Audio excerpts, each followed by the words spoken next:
Hello everyone, Alistair Gold here. Well, international breaks. I thought they were supposed to be boring. I thought they were supposed to be a time when I'm scrabbling around for Spurs news.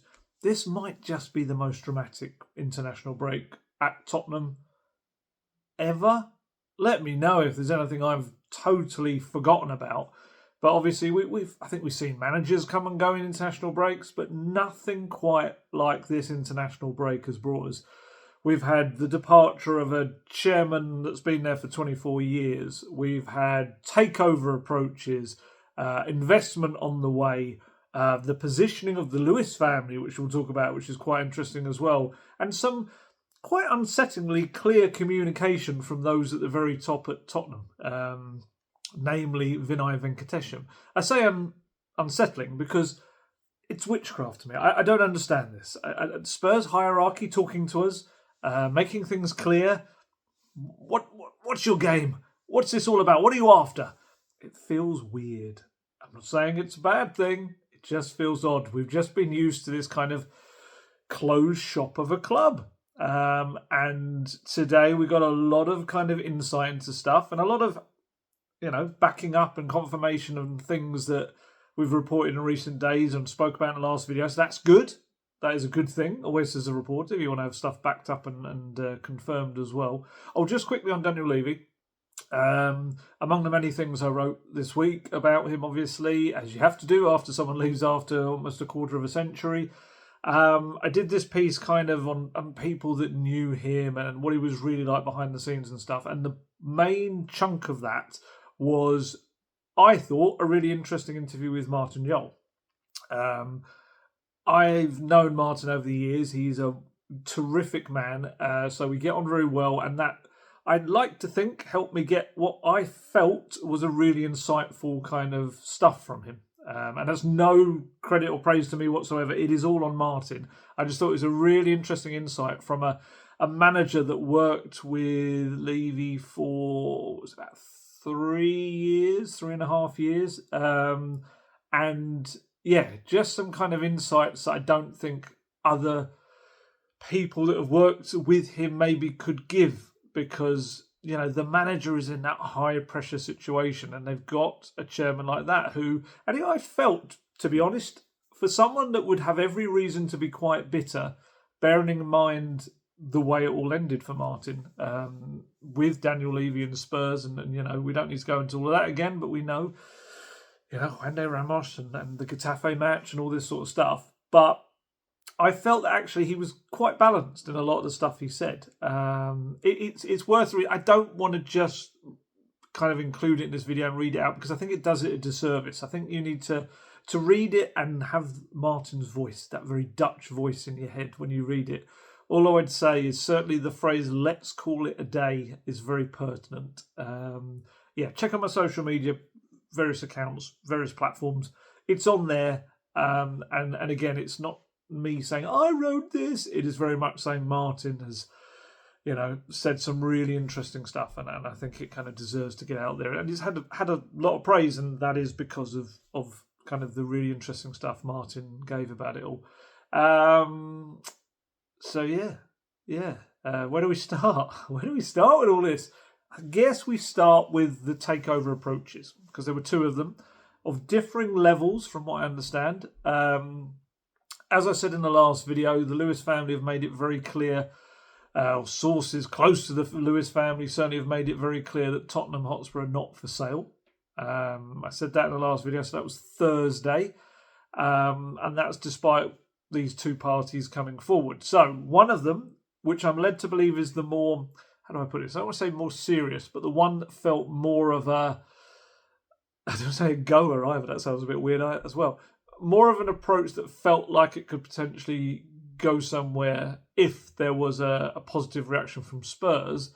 That's still not the right way. Just one that looked like it was at a slightly higher level, I suppose. There was an Asian consortium of investors led by Dr. Roger Kennedy and Wing Fai, I'm not sure how you pronounce it, it's just NG, not Clinton, through Firehawk Holdings Limited. And their approach was more like it was closer to being an informal intention to make an offer.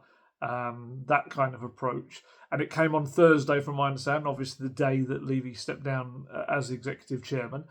The other bid, which I didn't feel like it reached that kind of stage, approach is the best way to use it. Amanda Staveley, we've kind of seen her name linked with Spurs in the last year or so, and PCP International Finance Limited, they've been linked with Spurs pretty much since Amanda Staveley left Newcastle about a year ago or so.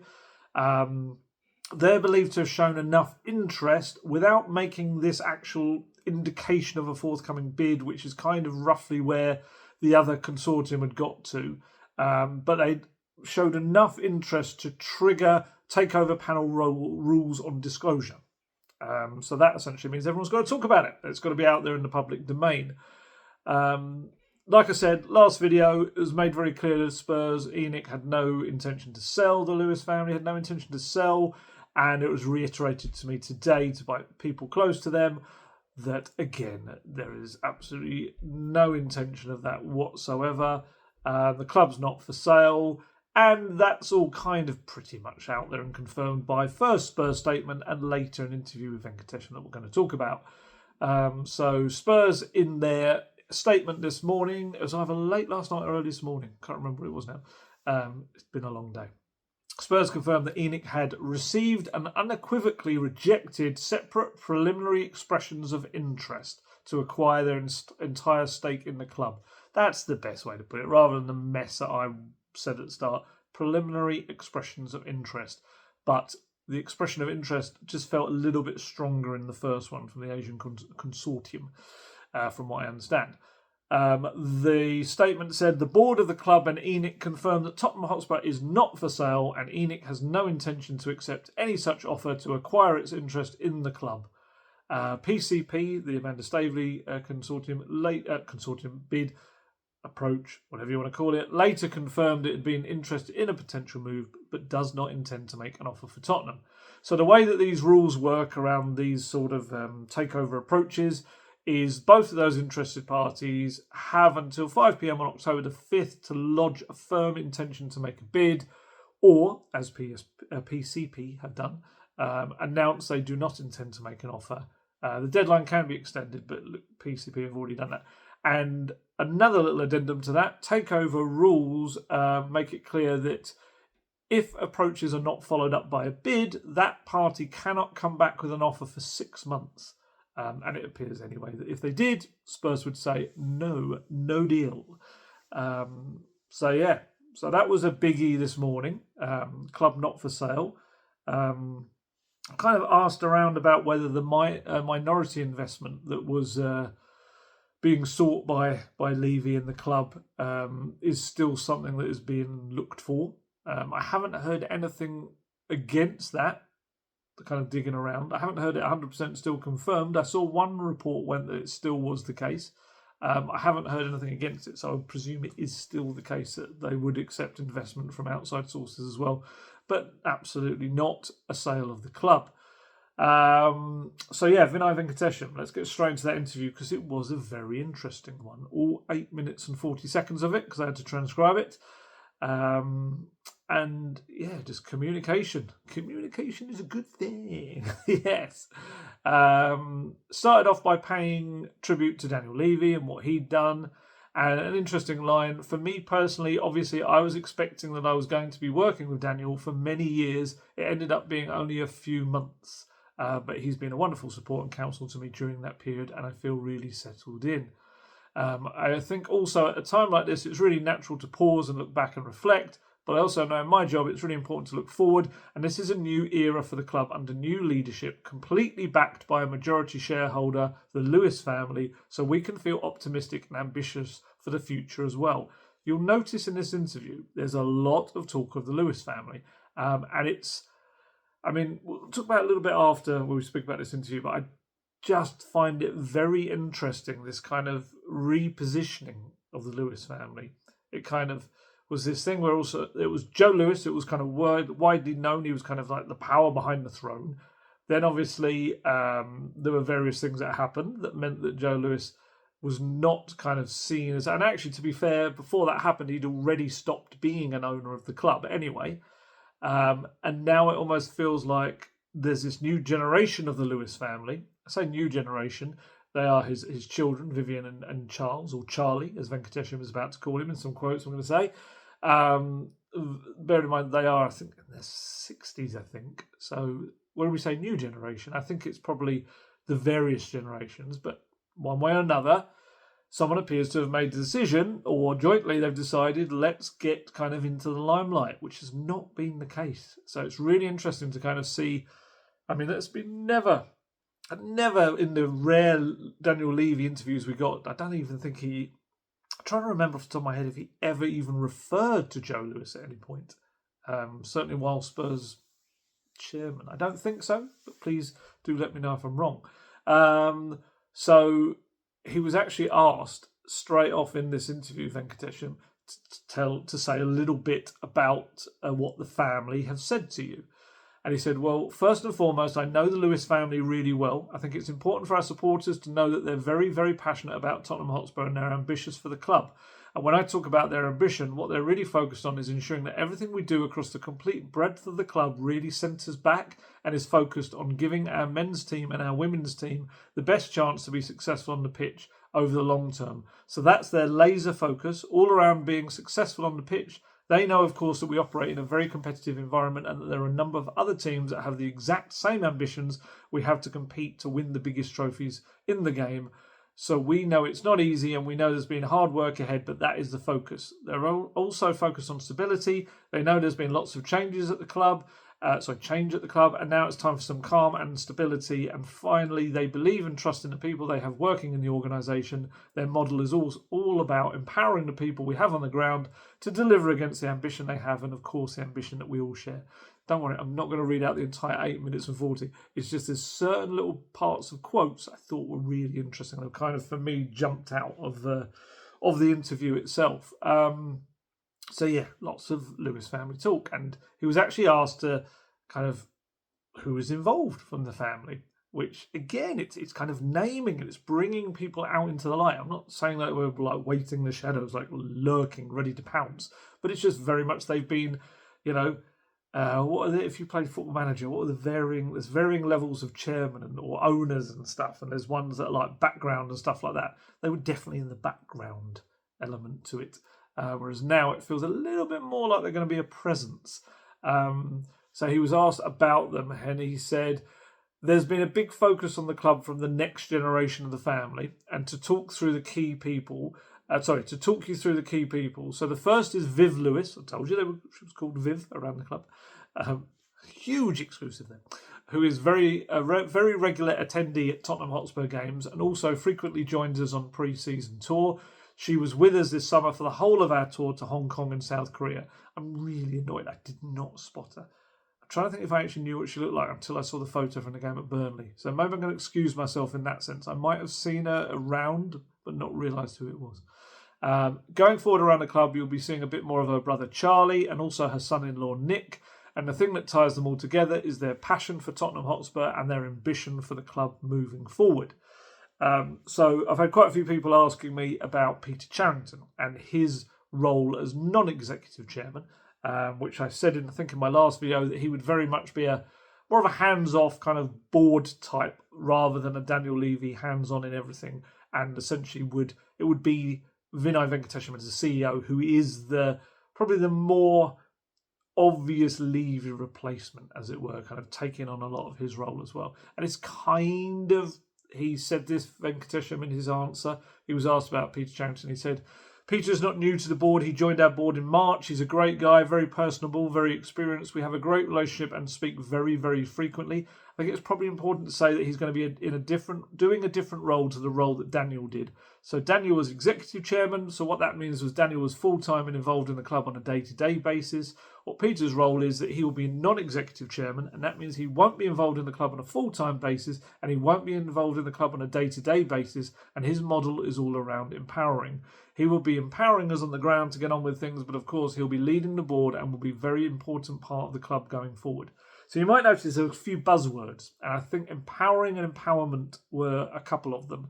I don't know whether that's a deliberate reaction to maybe the Levy era being seen as this not going to say a dictator, but this one man at the helm and everything had to go through him kind of thing. I don't know why I'm doing that voice. But this feels more like we trust you guys to get on with it. And it's more of a committee approach, but with Venkatesham kind of at the head of it, rather than one person that everything has to kind of go through. You know what I mean, I think. Yeah, I don't know if it's the media side of my brain, but you kind of look for these certain words and you wonder how pre-planned they are, and whether it's to imprint them on people's minds. And there's a lot of jargon out there in communications world, of course. I was asked about the takeover stuff, and that was very, very, very clear, the answer to that. He said, I've seen that very quickly. As you say, there's been a lot of newspaper articles and a lot of media speculations around takeover. So I can be really clear on this. The Lewis family are really clear. They see their involvement in Tottenham Hotspur being long-term, and they see their involvement continuing through the generations. We made a statement very late last night. Oh, there you go. And a statement I hope was unambiguously clear that Tottenham Hotspur is not for sale. So there you go. It is there. It's there in print. It is very, very clearly in print and in his words in the video. So if they suddenly get sold in 12 months to 2 years' time, then we can say, we don't have to make that noise. He was asked about investment in the team and whether we can see investment. He says, I think it's very fair to say we have firm backing from the Lewis family against our ambitions to be successful on the pitch, both on the men's side and women's side. They know that's going to require investment, and we have their firm backing. But I would also say, like the other 20 Premier League clubs, we also need to make sure we're also cognizant and aware of the financial fair play rules, and that means we need to continue to grow our revenues. We need to continue to develop players both from the academy and young players that we buy. Just for homegrown rules, that'd be helpful.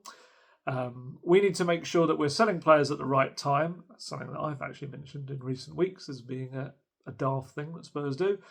We also need to make sure that every time we're recruiting a player, we're making smart decisions both from a sporting and a financial perspective. If you don't do that, because of how the financial regulations work, you can find yourself in a position where you've got money to spend, but the regulations don't allow you to spend it. So I guess to summarise, absolutely there's financial backing against the ambition we have, and like every other club in the Premier League, we need to do that in line with the financial fair play rules.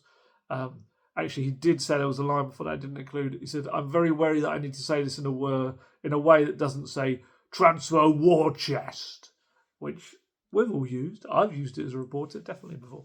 But, I have reported over the summer, I think, that there was going to be investment into the club, and I do believe that's coming. And that would also seem to back that up. I would imagine in the coming weeks we'll see something to that effect. So yeah, I thought that was quite an interesting interview. There was more to it. Do ever sit down and watch it. He is a good communicator. He is definitely a very different type of leader to Daniel Levy, in terms of he is very comfortable in that arena of speaking to people, and he gets his point across with great clarity, I suppose is the best way to put it, and in a very personable manner, of course. He seems to be someone that is going to try to make that effort to connect the club, not only to the fan base, but I think the media as well. He's kind of been in and around the media room at the stadium since the season's begun a couple of times. I've seen him kind of walking around and comes over and says hello and has a quick chat and stuff, which is all new to us, and I guess I've said it a million times, it's always been my bugbear. The communication at the club has been terrible over the years, absolutely terrible. I'll always say this: if you're going to make a decision that ends up being a bad one, then at least have explained how it came about and people will understand it better. But if you're just going to make decisions that end up being rubbish and no one really knows why they were made, and there's this, I don't know, I just feel like there's been this attitude at Spurs over the years of almost kind of be grateful. This is what we're doing. You don't need to understand it. If we're doing it, it's in the best interest of the club.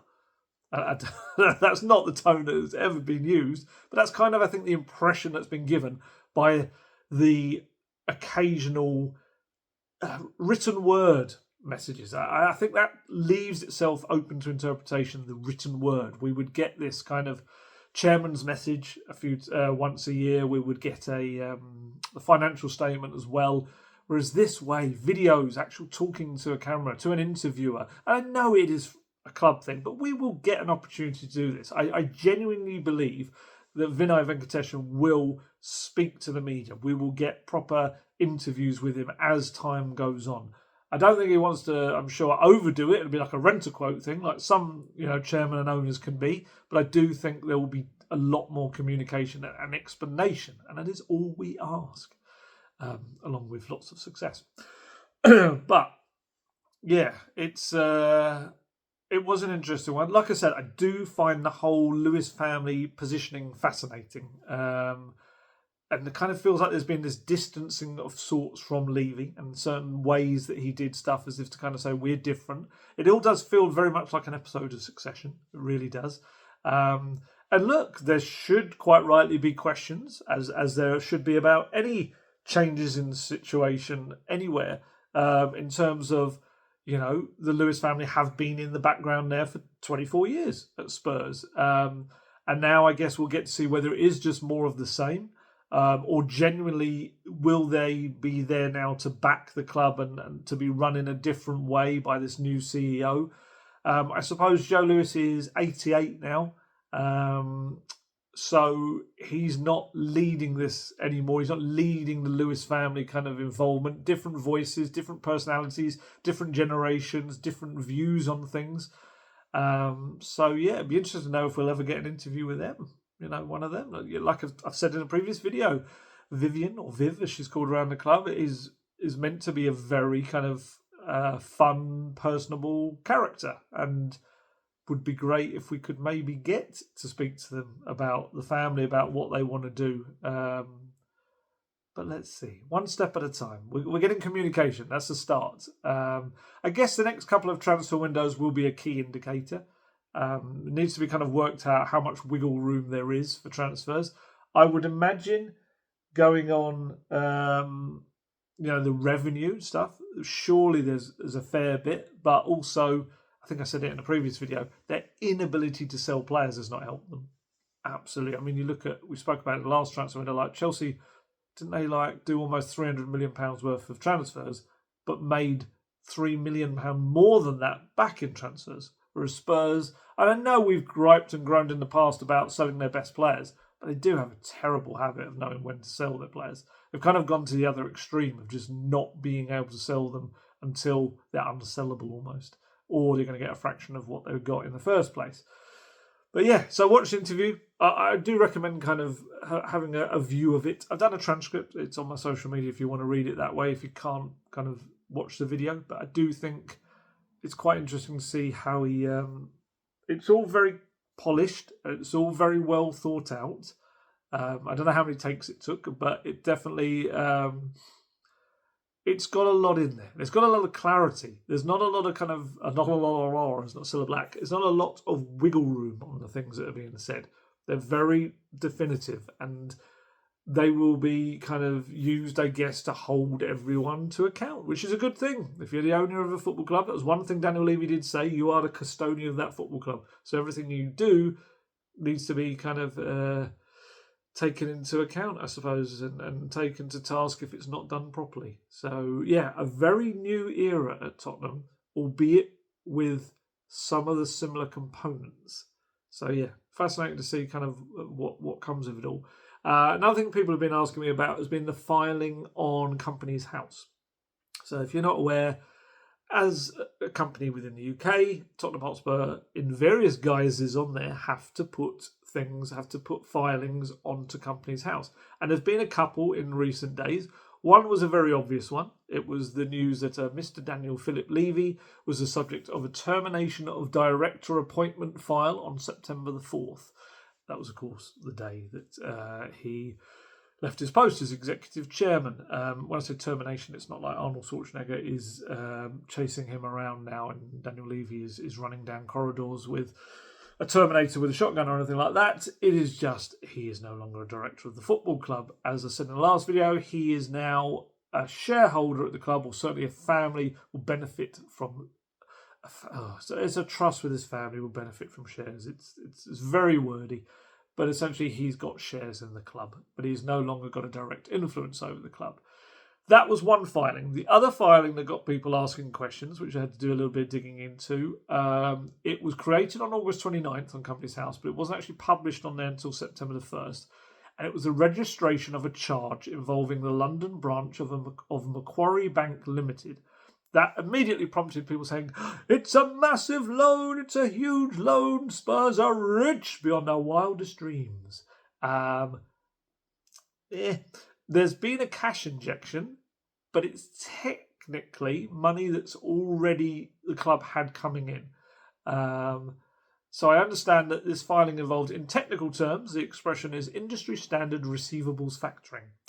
In layman's terms, it's the common practice among football clubs of selling outstanding invoices to a third party to essentially get the money up front for something that a club would expect to otherwise get over a period of time.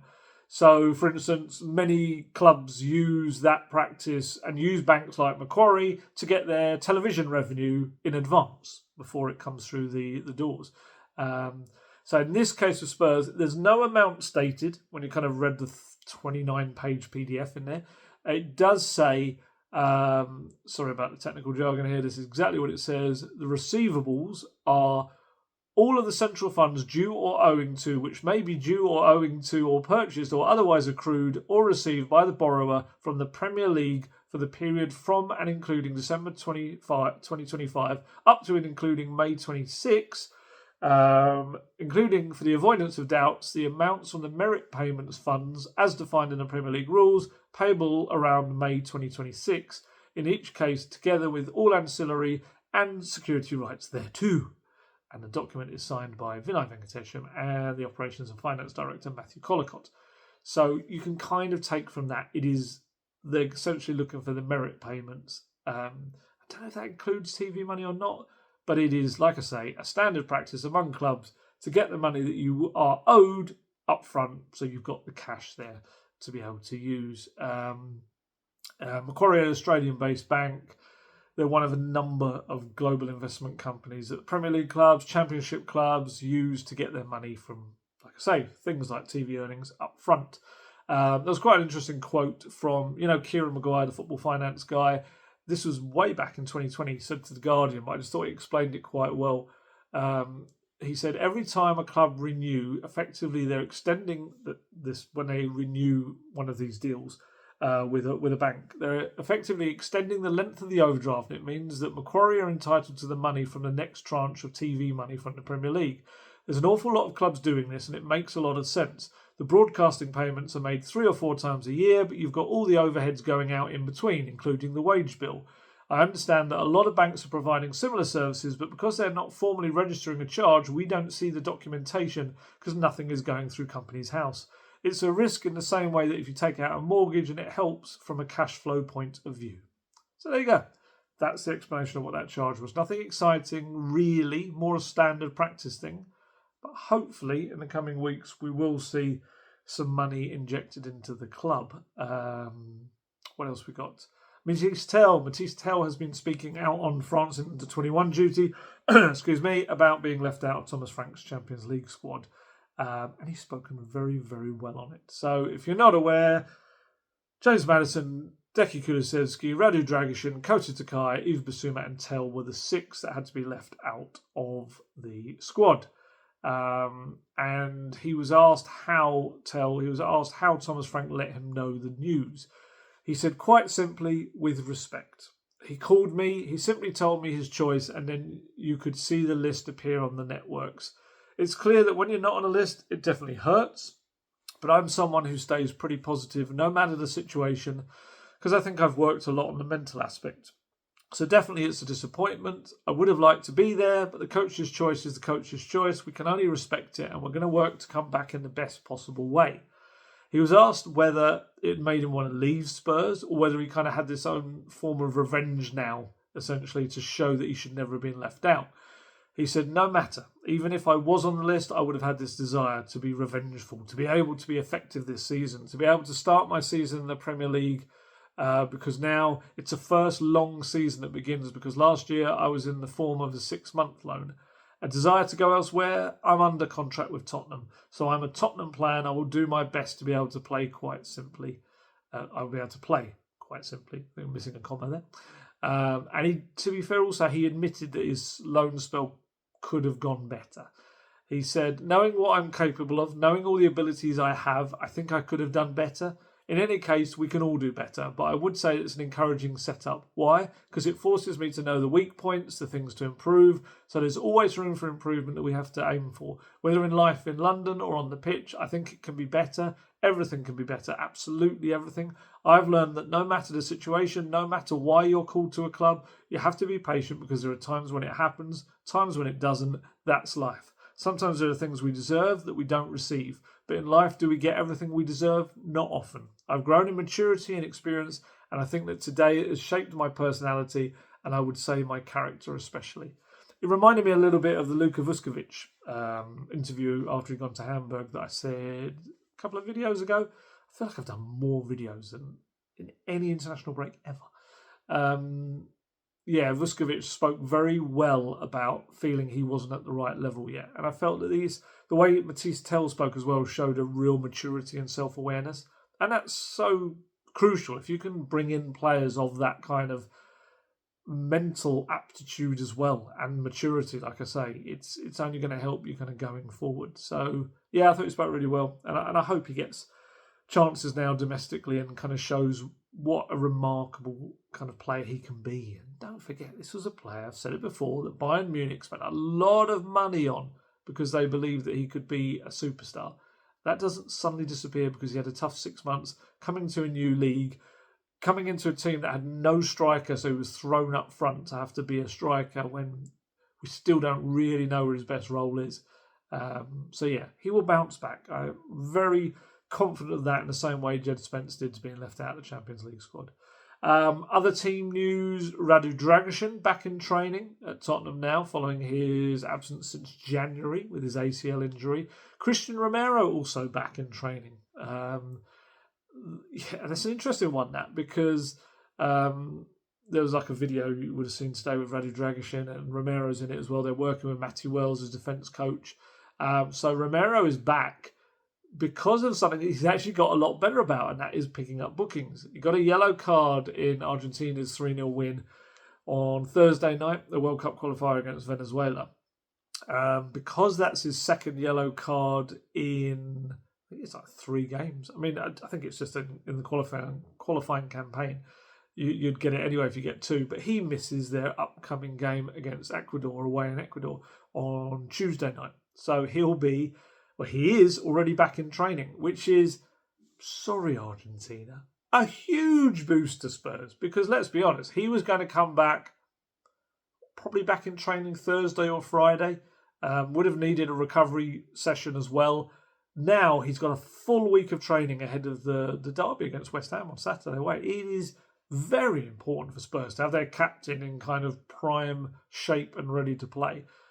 Fingers crossed, no injuries now. But yeah, especially with the feeling over the years from some Spurs fans that Romero has maybe felt like he's prioritised Argentina over Spurs, which he vehemently denies, and was very almost angry about that interview he did on the pre-season tour a couple of years back. But yeah, back in training is a good thing. Kosta Takai, I don't think is back yet, but I think he's almost back, so we'll see him in training as well. And suddenly the squad starts to look a little bit healthier, especially, we've got Xavi Simons to come in, and Randall Kolo Muani, who's already been training as well with the group because he was not on international duty. I would imagine he needs to get his fitness levels up because he hasn't been playing. I don't think he's played for PSG, has he, since he's come back from Juventus. There's that. We get kind of news on Dominic Solanke and see how that injection's gone and whether it has had the desired effect. We've got Thomas Frank. We haven't actually been told yet what day the press conference is. I'm presuming it will be Friday, even though it's a Saturday game. But just mainly because I'm not really going to have to do any. There's no travelling because it's just in London. Sometimes they do it a little bit earlier if they're going to travel on the Friday up there. We'll find out. I think if we don't hear by tomorrow, then it will definitely be Friday. But I would imagine there's no real reason to not do it Friday. But we'll see. We'll see. What else was I going to talk about? There's no real need for a loan roundup because it's been the international break. There haven't really been one. I mean, George Abbott played. I think he started, if I remember correctly. Damola Ajayi came off the bench for the last 9 minutes or so. Tyrese Hall was an unused sub. Other than that, it's just various things that happened beforehand. I did a little roundup just on kind of pre-international break in an article. I was trying to think of any major bits. Alejo Valise had a game that was suspended at half-time because of the rain. Will Lancashire scored. I think I mentioned that in the last one. Alfie Devine had a little muscle injury that they're hoping he'll be back for after the international break. But yeah, nothing particularly stood out. Too many players sat on the bench, not playing, which is not good. Had some cup minutes, but not many league minutes. Yeah, that's it really. I did say I'd do a Q&A, so let's have a little look and see if there's any that I can do. Carla Bergin asks, any idea on what Thomas Frank feels about all this? I presume that was about Daniel Levy going. We shall find out in a couple of days' time at his press conference. I don't imagine it will affect him on a day-to-day running kind of things because he's mostly would have been dealing with Johan Langer and Vinai Venkatesham anyway, with a little bit of Daniel Levy involvement, but not on a real day-to-day constant basis. What else we got? Lots of opinions on Daniel Levy. And Gavin M asks, do you think you'll be able to finally get an interview with him now? I would suggest probably unlikely. I would imagine a bit like managers, there'll be like non-disclosure agreements involved as well. So I won't imagine you'll be able to say too much. I'm always very wary of interviewing a Spurs manager very quickly or trying to get them within a year or so of them leaving the club because often they are NDA'd up to the eyeballs and they can't really say too much. Which is why I think the interview with Martin all these years on was a really enjoyable one because he was able to be a bit more open and honest. What else we got? Linguini Man, great name. Looks like Kulu's in the Sweden squad recently. Does that mean he could be ready sooner rather than later? No. He was there to kind of support the Sweden squad, the Sweden players, because obviously he's been captain recently for them. He is, I think I said in my last video, likely to be December, November, a real push if he really kind of somehow came back quickly. I think he might have said it himself. I think he did an interview, a Swedish interview, since then. He did also put a very graphic post on Instagram of what appeared to be the inside of his knee during his operation. I've never seen a kneecap from the other angle. It was, yeah. I'm surprised that, I don't know if it stayed up or not. Let's have a look. I was very surprised that it was still up the last time I looked. Let's have a look. Kulisevsky. It is, but now what it has, which it should have had to begin with, is one of the sensitive things. So you have to actually click on it, being fully aware that it is a sensitive image. Yeah, it's not nice. It really is not nice. If you're of a sensitive disposition, don't look at Decky's Instagram post. Not the most recent one, the one before that. A little while left on him as well. My goodness, this is a very exciting sounding name. Oh my goodness. Oh my word. Panagiotis Nikolaou. I'm going to go for that as a pronunciation. Apologies to you. Do you feel that Eze and Morgan Gibbs White's failures played their part in the decision? I'm presuming that's over Daniel Levy. I think it was just, from what I understand, an overarching thing of just a lack of success in a football sense over a long period of time, and just a need to change to a more modern structure. MMRG8JZ asks, why isn't Dane Scarlett in the Champions League squad? If I'm not mistaken, it's because he can be in the B list because he's a younger age academy player. So he can be used, he just doesn't have to be named. Still intrigued to see if he goes anywhere before the end of all the other windows. We're still waiting on Yves Bissouma, who, when was that, the 12th? So only a few days left if someone in Turkey is going to sign him. What other questions we've got before we go? Maureen Keenan asked about that charge registered on company's house. So there you go. What else we got?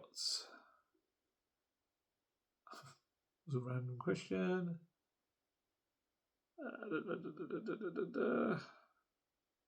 I think that's the main bunch, really. Uncle Dawid asks, is this why Romero signed a new contract, do you think? Is this what Romero hinted at?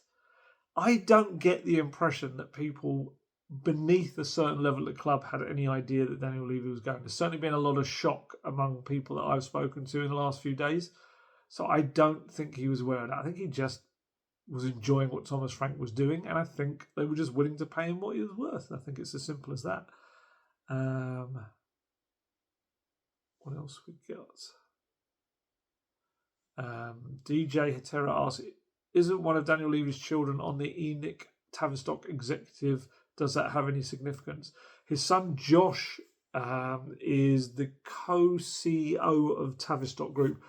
Tavistock Group own ENIC, who obviously own Tottenham. Doesn't seem to be any situation where he's leaving that job anytime soon.